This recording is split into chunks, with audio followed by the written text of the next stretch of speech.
Hey there, tech enthusiasts. Welcome back to our channel, where we break down simple fixes for your everyday gadgets. Today, we're tackling a common issue: how to restart your Xfinity Flex box. Whether it's freezing up, acting sluggish, or just needs a quick refresh, restarting can solve a lot of problems.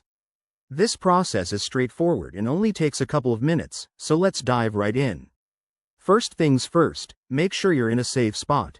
Locate your Xfinity Flex box. It's that compact black device usually sitting near your TV, connected to your HDMI port and power outlet.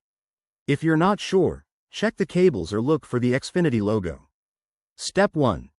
Gently unplug the power cord from the back of the Xfinity Flex box. Don't yank it. Be careful to avoid damaging any connections. Once it's unplugged, you might also want to unplug the HDMI cable if you're feeling thorough, but that's optional. Next, wait for about 30 seconds to a minute. This gives the device time to fully power down and clear any temporary glitches. Think of it as giving your box a quick breather. Now, plug the power cord back in. If you unplugged the HDMI, reconnect that too.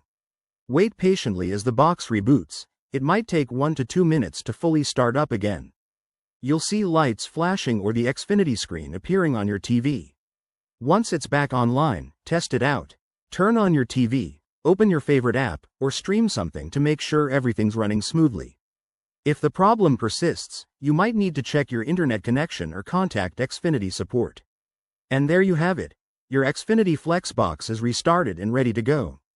This simple trick can fix minor issues and keep your entertainment setup humming. If you found this helpful, give us a thumbs up, subscribe for more tech tips, and drop a comment below if you have any questions. Thanks for watching, and we'll see you in the next video.